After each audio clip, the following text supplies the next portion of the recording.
do Leão, ambas na rua São Bento, em São Paulo. Nós estamos diante da casa comercial do Senhor Mojico, pai de Eurípides Barçanufo, fundada em 1894. Ao lado da casa, onde hoje é a agência de Correios, é que se encontrava a farmácia de Eurípides Barçanufo.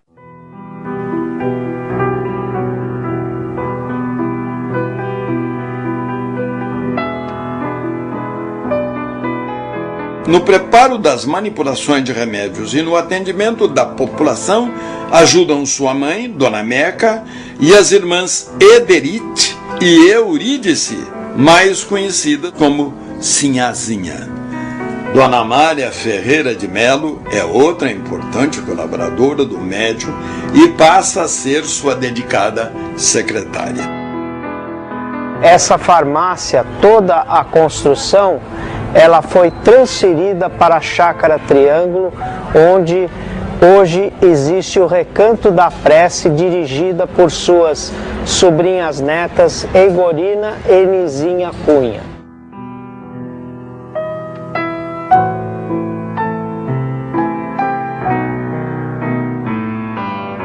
Aí eu vim da cidade, muito feliz, né, de ter comprado o quarto do tio Eurípides, né? Cheguei aqui e falei, pai, eu comprei o quarto do tio Eurípides. Ele falou assim, muito bem, minha filha, mas você tem dinheiro? Foi eu falei assim, ó, eu toda a vida pensei em ter uma libertação, comprar uma conduçãozinha para mim se locomover, né? E eu tenho um pecúriozinho que meu irmão me deu e tudo. Então, vamos para o quarto de Eurípides. Com amigos e familiares, Eurípides forma um grupo de estudos sobre o Espiritismo. Em 27 de janeiro de 1905, criam o Grupo Espírita Esperança e Caridade. O pasto espiritual produz seus frutos. O grupo imediatamente adota uma máxima do Espiritismo: fora da caridade não há salvação, começando a ajudar os mais carentes sem perguntar sobre sua religião, dando prioridade à saúde e à educação. O centenário grupo de estudos da doutrina dos espíritos prossegue até hoje sua trajetória, espalhando amor ao próximo na pequena e bela Sacramento. Em janeiro de 1907, abre o colégio Allan Kardec. Como médium, Eurípides presta atendimento gratuito em domicílio, receitando, sob orientação espiritual do Dr. Bezerra de Menezes, o mesmo que defendeu o espiritismo e os espíritas de ataques no final do século XIX. Bezerra de Menezes é considerado o médico dos pobres por estudiosos e praticantes da doutrina espírita. O humanista e homem público convertido ao espiritismo nasceu no Ceará, mas viveu a maior parte de sua vida no Rio de Janeiro. Faleceu em 1900 aos 69 anos. Ele era homeopata, ele era poliglota, ele era professor, ele era uma pessoa culta, ele falava 2 ou 3 línguas. Então essa pessoa tinha que ter destaque dentro da Câmara. O senhor Eurípides teve destaque dentro da Câmara. Então até aqui, por incrível que pareça, apareceu aqui, sem a gente esperar, apareceu o livro do senhor Eurípides aqui. Então você veja bem, as atas da Câmara, né? Ele era o secretário da Câmara. Ele lavrava as atas e ele assinava com o presidente. Então era uma pessoa de destaque. Necessariamente, o senhor Eurípides era uma pessoa de destaque. O presidente da Câmara é o Coronel Zé Afonso. Está assinado aqui, ó. Coronel Zé Afonso de Almeida. Presidente e o secretário Eurípides Barçanufo.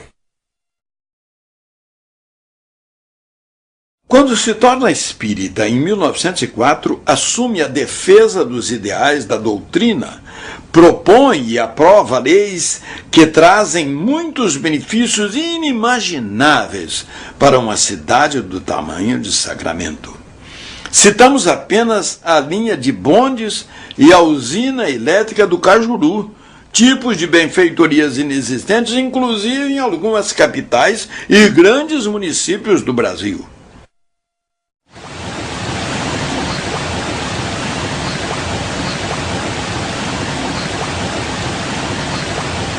Eurípides Barçanufo, juntamente com toda a pleiade de vereadores que trabalhavam junto com ele, empenharam um projeto junto à Câmara Municipal de Sacramento daquela época para a construção da usina hidrelétrica Cajuru.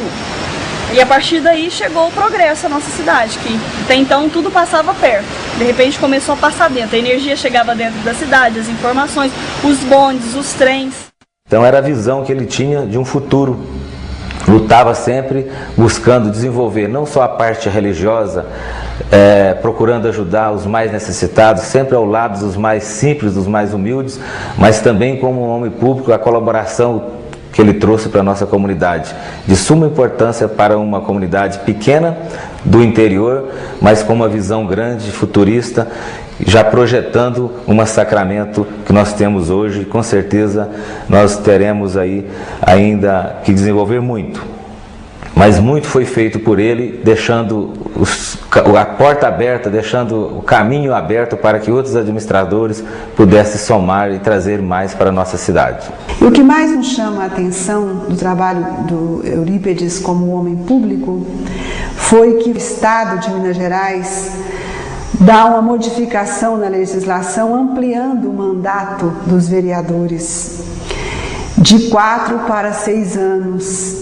E Eurípides então faz uma carta, um termo, comunicando ao presidente da Câmara que ele estava dispensando a extensão dos 2 anos, porque o povo havia votado para que ele cumprisse um mandato de 4 anos. Ele não sabia se era do interesse do povo a permanência dele.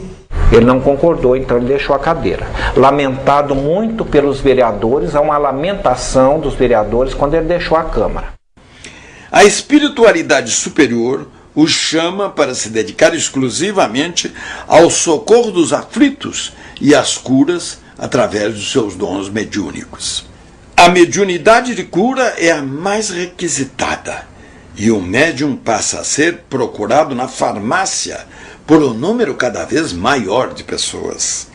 Segundo o Dr. Tomás Novellino, grande admirador do educador e médium de Sacramento, uma das faculdades mediúnicas mais impressionantes de Eurípides era a do desdobramento. Barçanufo foi realmente o apóstolo da caridade, antes de tudo. Ele é uma figura complexa, mas eu colocaria em primeiro plano a caridade na pessoa de Barçanufo. A vida dele foi inteiramente doada à população, não apenas de Sacramento, da cidade de Sacramento onde ele viveu, mas vinham pessoas do Brasil inteiro para consultá-lo, receber os benefícios da sua extrema bondade e da sua mediunidade. Porque, como médium, ele de desdobramento, antes de tudo, ele foi o mais importante na história da mediunidade no Brasil. Os alunos dele contavam, os ex-alunos, que ele estava na sala de aula, de repente entrava numa sonolência, né? Passado alguns minutos ele retornava às atividades e falava: estive lá em lugar tal, curei fulano, assisti a um parto, e depois eles iam e comprovavam que realmente aquilo aconteceu, que ele esteve lá naquele lugar, atendeu alguém, e no entanto os alunos continuavam vendo ele ali em sonolência dentro da sala de aula. Numa desses momentos culminantes da mediunidade, no colégio dele, durante a aula, ele voltou do transe e disse para os alunos: acabei de realizar um parto difícil e o marido dessa senhora que deu à luz a um menino, o marido vem vindo aqui para o colégio para me chamar, para que eu faça o parto, mas eu já fiz. Ele vem vindo a cavalo, está subindo as escadas, agora apeou o cavalo, está subindo os degraus, vai bater na porta, vocês se levantem, cumprimentem e sentem. Nesse exato momento, abriu a porta, entrou o marido, nervoso. Por favor, professor Barçanufo, venha ver minha mulher, fazer o parto dela, porque ele fazia parto, ele era muito conhecido como médium parteiro. E ele disse, já fiz o parto. Não é possível, replicou o marido, porque eu teria visto o senhor a caminho. O caminho é um só. Não, mas eu já fiz o parto, nasceu um belo menino, meus parabéns. O marido não acreditou, ainda pegou o Barçanufo pelo braço e levou até sua casa. Barçanufo, homem acessível, generoso, acompanhou o marido. E a esposa, com o bebê no colo, quando viu o Barçanufo entrar com o marido, disse, professor Barçanufo, não precisava ter voltado, eu estou passando muito bem com a criança. Quer dizer, estou citando um caso entre dezenas e dezenas e dezenas de casos em que o Barçanufo atuou como médium parteiro. Porque quem fazia o parto, o espírito, era o Dr. Bezerra de Menezes, um espírito conhecido no Brasil inteiro. A cidade de Sacramento e o médium espírita ficavam famosos. Seu prestígio cresce cada vez mais. Aumenta o volume de cartas que recebe diariamente de várias partes do Brasil com pedidos de receitas e remédios. E ele estava num desses passeios com seus alunos e uma linda pedra que parecia polida, que se prestava a escrever. Então ele pediu para os alunos pegarem a caneta aqui, usava a caneta tinteira e cada um escreveu o nome naquela pedra. Eles escreveram, ele joga a pedra no Rio Borá, no Ribeirão Borá, e volta com os alunos para o Colégio Allan Kardec. Quando chegou no Colégio Allan Kardec, a pedra estava em cima da mesa principal dele. Os alunos ficaram espantados. Segundo sua assistente, Dona Amália Ferreira de Melo, muitas pessoas que vinham buscar soluções para suas doenças e que não conheciam pessoalmente o médium, já encontravam o remédio pronto nas mãos de Eurípides, que o entregava dizendo, vá depressa, meu amigo, a doença não espera. Tinha uma mulher, um casal, uma família na fazenda, e a mulher estava muito ruim, mais ruim mesmo para morrer. Então, que a mulher falou assim, vai fulano, não me lembro os nomes, e você vai lá e fala com o senhor Eurípides para ele mandar um remédio para mim, que eu estou muito ruim. Ela nem citou o que tinha, tão ruim que ela estava. E ele então colocou um vidro num embornalzinho, e montou a cavalo e veio. Chegando aí, ele parou no primeiro ponto de venda. E lá ele se bebeu um pouco e adormeceu por ali. E ele voltou para casa e passando por um rego de água, e tinha chovido na cabeceira e a água ficou meia turva. Ele já lembrou que ele tinha vindo aqui em Sacramento pegar um remédio com o senhor Eurípides. Ele pegou e encheu a garrafa de água, tampou e levou, e falou assim, o senhor Eurípides mandou essa garrafa de água, de remédio, falou que é para você tomar de 2 em 2 horas. E a mulher, ruim como estava, né, esperando o remédio, e a mulher tomou. Quando terminou, ela falou assim, você volta e fala para o senhor Eurípides que eu melhorei, estou bem melhor, mas eu preciso de outra receita para terminar de sarar. E ele então voltou.